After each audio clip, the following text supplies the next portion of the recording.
The year is 493 BC. The Ionian Revolt had just been crushed by the Persians, and now the dust began to settle over the Aegean world. This short period of peace would not last. The war might have been over, but Darius, the King of Kings, had his mind set on revenge. The cities of Athens and Eretria had supported the Ionians in their revolt against his rule, and now Darius was planning to pay back this insult with interest.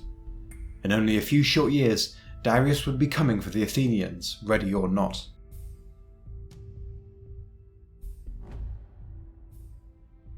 Even before the Greco-Persian Wars, the Persians had been interested in their empire's western flank. Like most young empires, theirs was bent on conquest in all corners of the globe, and the Persian kings in particular believed themselves to be guided by a divine mission of sorts, namely the bringing of order, truth and justice to the wider world.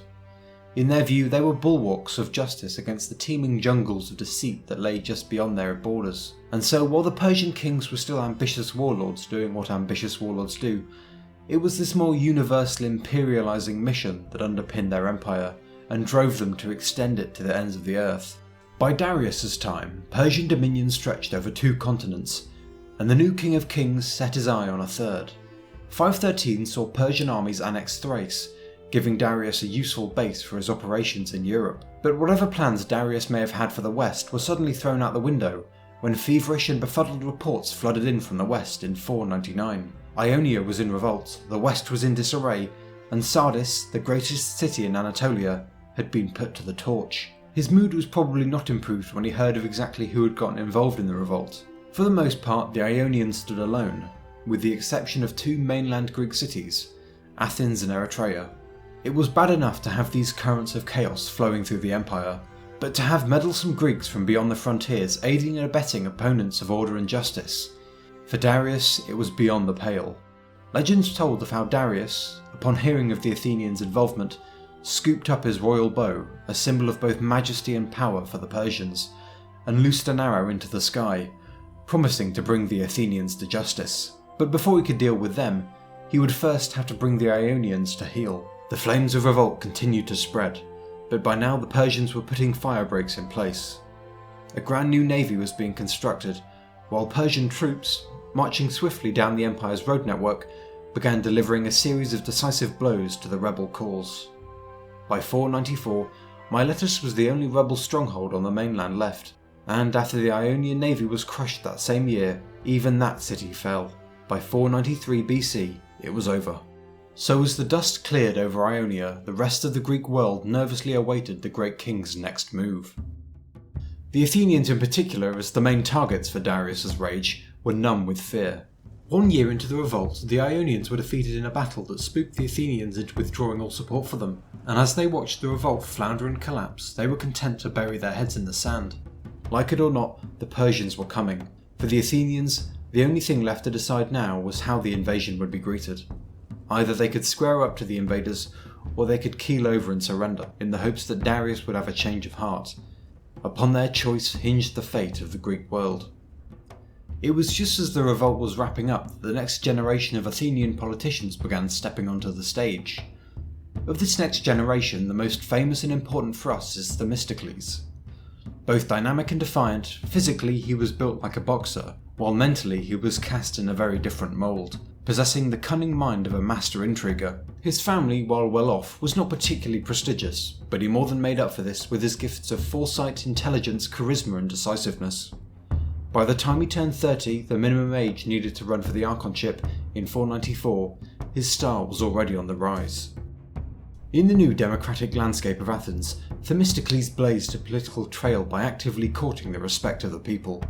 Instead of setting himself up on a distant estate like many aristocrats, he bought a home in the shabbiest part of town, known only for its pottery and prostitutes.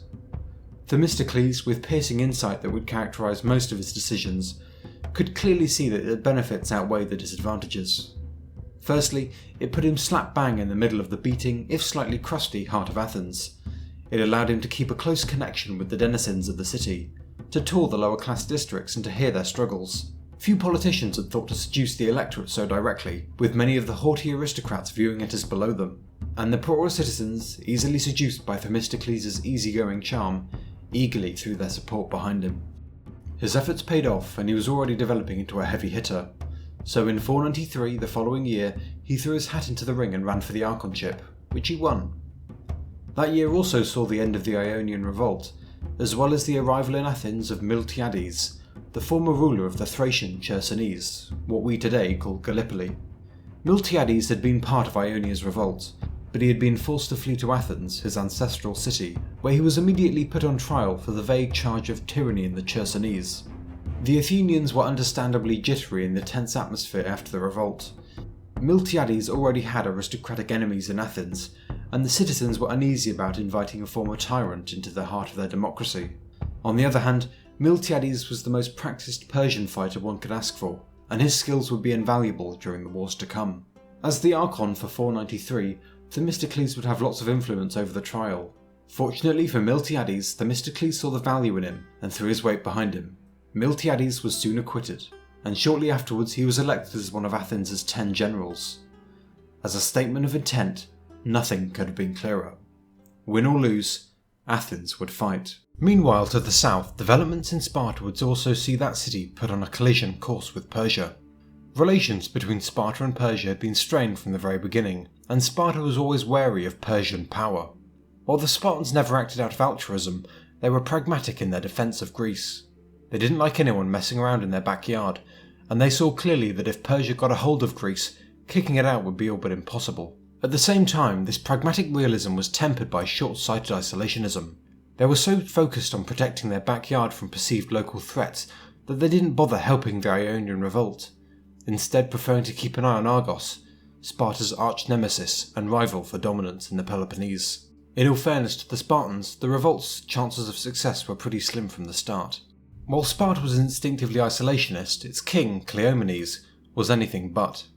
He was much in favour of decisive proactive strikes against threats, and presented the best chance for Sparta to provide a united front against Persia. Argos' hate of Sparta and Persia's recent triumph led the Argives into seeking an alliance with Persia, and the Persians, when the Argives arrived with their offer, were all too happy to accept. Argos got a powerful new ally, Persia got a base in Greece. Everyone, except the Spartans, would be a winner. Argos on its own was hardly a threat, but now, with Persia's backing, suddenly things got serious. Cleomenes, being the man of action that he was, immediately launched an invasion of Argos, smashing its army in battle, and more shockingly still, setting a sacred grove on fire, killing all Argive prisoners inside. Cleomenes' brutal efficiency worked its magic. Argos was left crippled and devastated, while Persia was given a clear warning shot. One Persian ally had been neutralised, but already ominous rumblings could be heard across the Aegean as the Persian war machine began limbering up for its invasion of Greece. Firstly, 1 year after the end of the revolt in 492, a large army was dispatched to conquer Thrace and Macedon and open up the land routes to Greece. The general in command of this expedition, Mardonius, achieved quick success, with Alexander, the king of Macedon, bowing down to him. In the aftermath of this campaign, Persian dominion now stretched to Mount Olympus itself, home of Zeus and the rest of the Olympians. And if things carried on the way they were going, it seemed that Persian dominion was only about to get larger. In 491, a swarm of Persian ambassadors flooded Greece, all bearing the same request. Every major city in Greece was asked for earth and water. In other words, submission. And almost every major city gave it. Some, however, refused. In Sparta and Athens in particular, they made their defiance known by killing the ambassadors. And yes, in Sparta, they really did throw the ambassadors into a well. The Spartans told the Persians that if they wanted earth and water, they could find them down there. With these final insults delivered, Sparta and Athens set about bracing themselves for the war to come. First on the agenda was the tiny island of Aegina, which had given earth and water to the Persians. Both Sparta and Athens were alarmed by this thorn in their side, since Aegina could function as a naval base for any potential invasion, and the two cities petitioned the Aeginataeans to stop supporting the Persians. But it was at this point that the divisions inside the Spartan dual monarchy began to show. Sparta had 2 kings and 2 royal houses. Currently, the kings of Sparta were Cleomenes and Demaratus, and for reasons that I won't be covering today, they absolutely despised each other. Their mutual hatred came to a head when Cleomenes demanded that Aegina cease its collaborations with the Persians. Demaratus, always happy to stick it to his co-king, secretly told Aegina that he would support them if they stood firm. The Aeginataeans subsequently held firm to the Persian cause, and it wasn't long before Cleomenes found out why. Furious beyond belief at his co-king's short-sightedness, he resolved to finally do away with his colleague once and for all, and he planned to use the Oracle of Delphi as his weapon. He bribed the Oracle to issue pronouncements and support malicious tales that systematically destroyed Demaratus's reputation. The Oracle at Delphi supposedly spoke with the wisdom of Apollo himself, so the superstitious Spartans began to lose faith in their wayward king. In short order, Demaratus was disgraced, deposed, and replaced. His successor was a far more malleable man, and would not stand in Cleomenes' way. Now that both Spartan kings were applying pressure to Aegina, the city caved and Persia lost another potential base in Greece. Cleomenes had done his work well. Then people found out about the bribes. The ensuing backlash led to Cleomenes being deposed, and a brief civil war broke out. Eventually, Cleomenes was able to punch his way back to the throne, but the events had taken quite a toll on his psyche, and in only a short span of time, people began to whisper that the king was mad. In the murky events that followed, Cleomenes sank further into lunacy, until it became too much for the Spartans, and he was imprisoned by his brother Leonidas. Not long after his imprisonment, he was dead, with strips of flesh cut out from his side.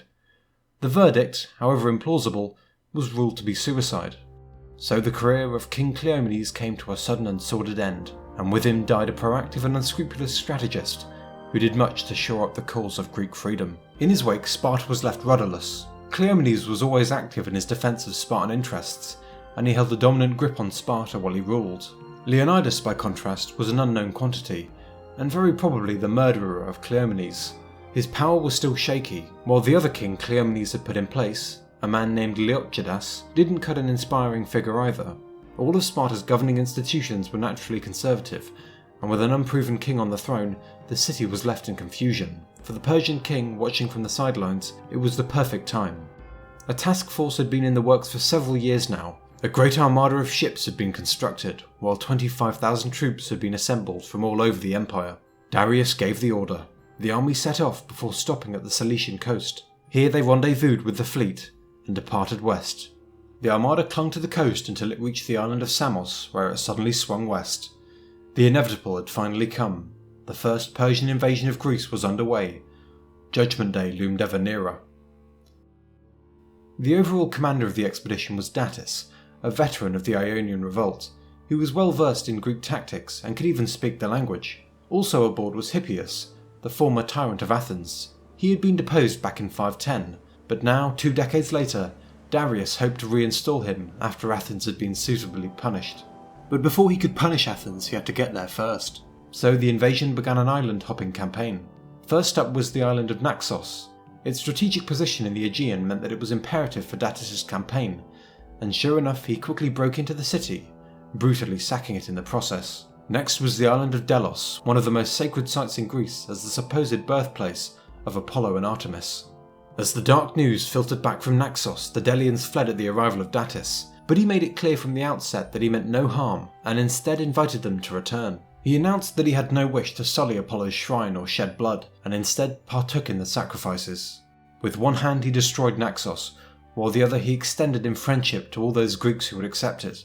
The iron gauntlet in the velvet glove, a lesson in empire that would be emulated down the ages.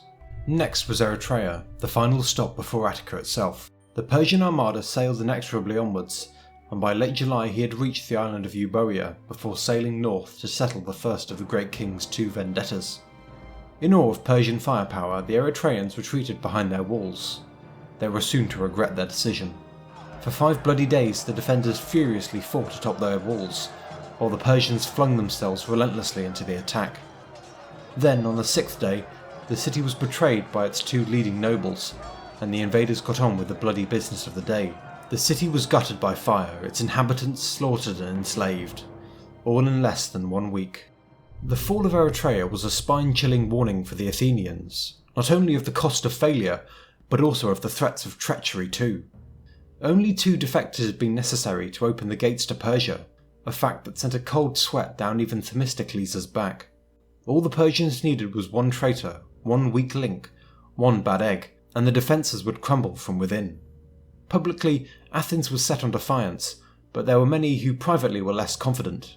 In all likelihood, Persia probably had contacts inside the city already, and these collaborators, whomever they may be, sat ready for any Persian signal. It was this, the prospect of betrayal from within, that spurred the Athenians to take the fight to the Persians in the field. They would not cower behind their walls.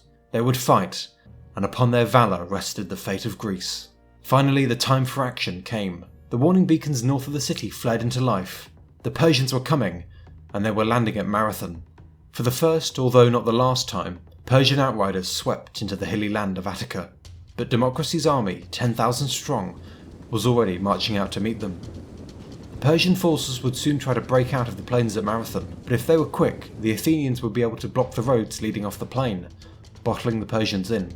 This strategy was Miltiades's, but overall command of the army went to a man named Callimachus. Marching at Godspeed, the Athenians beat the Persians to the draw, and blocked the exits to the plain. So far so good. But it wasn't just the army that was on the march.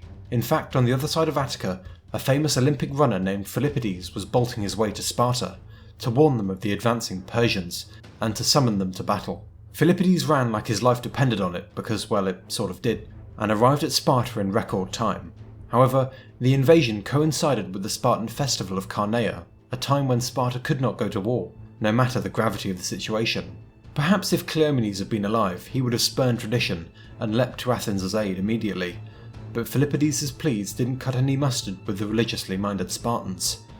We can be sure that this came from genuine religious piety on the Spartans' part, and they banefully told Philippides that they would not be able to help Athens for 7 days, and if you factor in the marching time, it would be 10 days before they would arrive. 10 days. Could the Athenians stall for that long?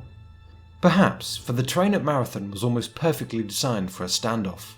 The Persians were camped on a plain, where their dominance in cavalry could be put to good use. The Athenians, on the other hand, were encamped upon higher uneven ground. They had dug in and littered their surroundings with felled trees, negating the Persian advantage in cavalry and favouring the defender. Therefore, the Athenians couldn't advance into the plain because of the Persian cavalry, and the Persians couldn't advance onto the Athenians' dug-in positions.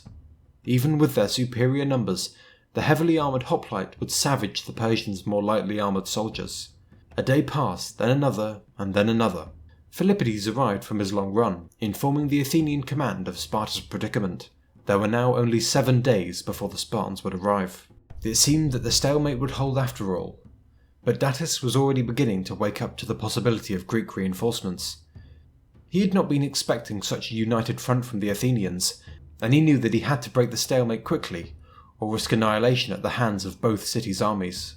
But while Athens controlled the land routes, Persia still ruled the waves. If he could somehow send some men to secretly sail round Attica, his contacts inside Athens would open up the city to him, and the game would be up. Once they held the city, they could advance on the Athenian army from 2 directions, and the demoralised Athenians would be crushed. Miltiades had anticipated something like this.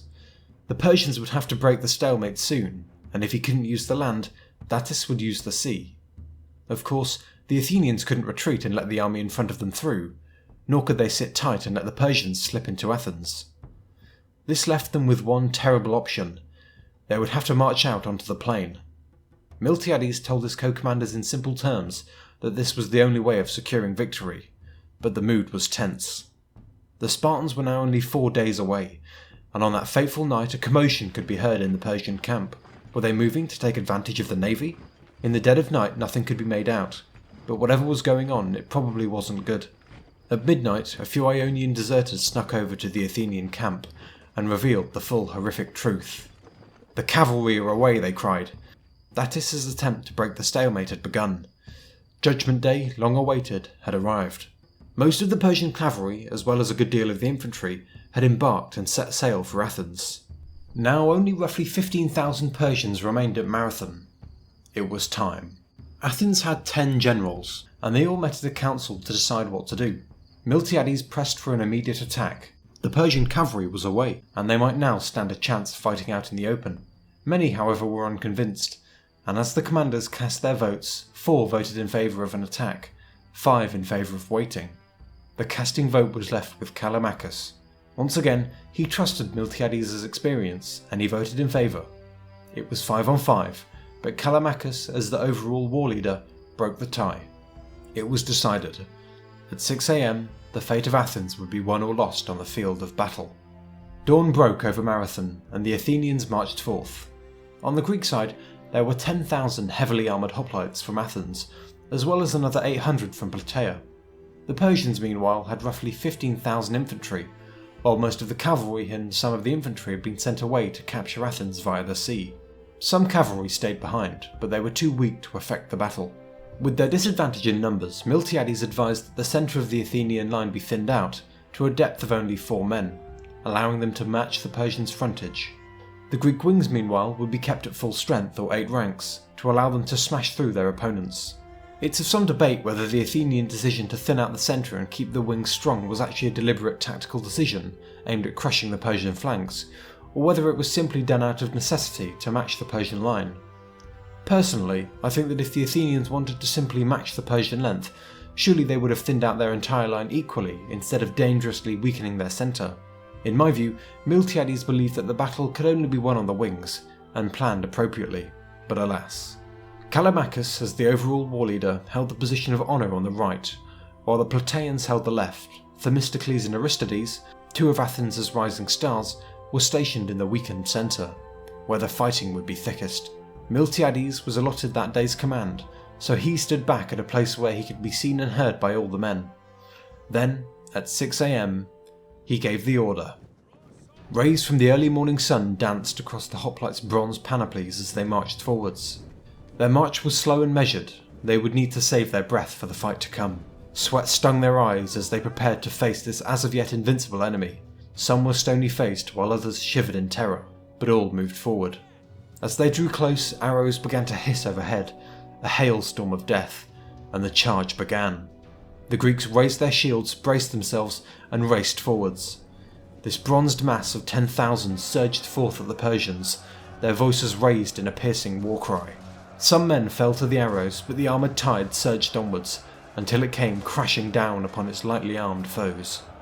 The power of the charge was terrifying, and already the reinforced wings of the army began to put the Persian flanks to flight, while the weakened centre of the Athenian line was fighting furiously to keep the mighty Scythians who manned the centre of the Persian army at bay.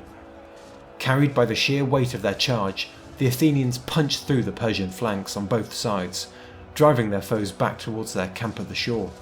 The battle wasn't over yet though.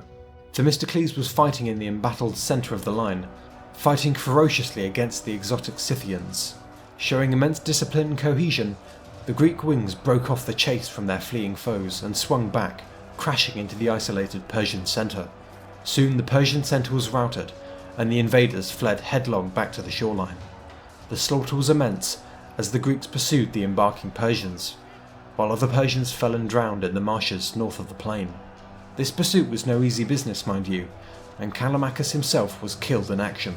6,400 Persians had been killed for only 192 Athenian losses. It was 9 AM, 3 hours after the battle had begun. They had done their bloody work well, but they were far from finished. The storming of the Persian camp had been furiously contested, and most of the ships were able to put to sea. Furthermore, the Persian cavalry was already well on its way to Athens, and just as the Athenians were storming the camp, a strange light could be seen glinting from the slopes of a nearby mountain.